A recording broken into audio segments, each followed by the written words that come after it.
Illinois Governor J.B. Pritzker is back in the state capitol after touring a new facility in Alton. And while there, First Alert 4's John Kipper got answers from the governor on several topics impacting our region.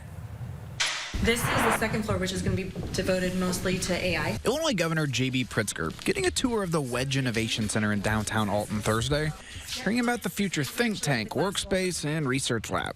It has this very cool vibe. After the tour, Pritzker addressed how a future Trump administration will change his state, including the possibility of Trump and congressional Republicans repealing the Affordable Care Act. According to state data, more than 750,000 Illinois residents are enrolled in the ACA. If those are taken away, that is not something states have the ability to replace. We would do everything that we can, however, to support our hospitals, our clinics, to make sure that people have available to them in their communities health care. Of course, Pritzker made this stop in Madison County. Last week, Madison County residents voted in favor of a symbolic referendum stating they wanted to secede from the state of Illinois.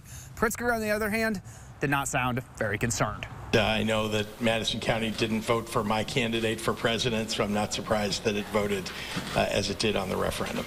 According to the Guttmacher Institute, after Roe v. Wade was overturned, the state of Illinois received more out-of-state residents seeking abortions than any other state in the country. I think we've been a refuge and a haven, a safe haven for people who are just seeking to exercise that freedom.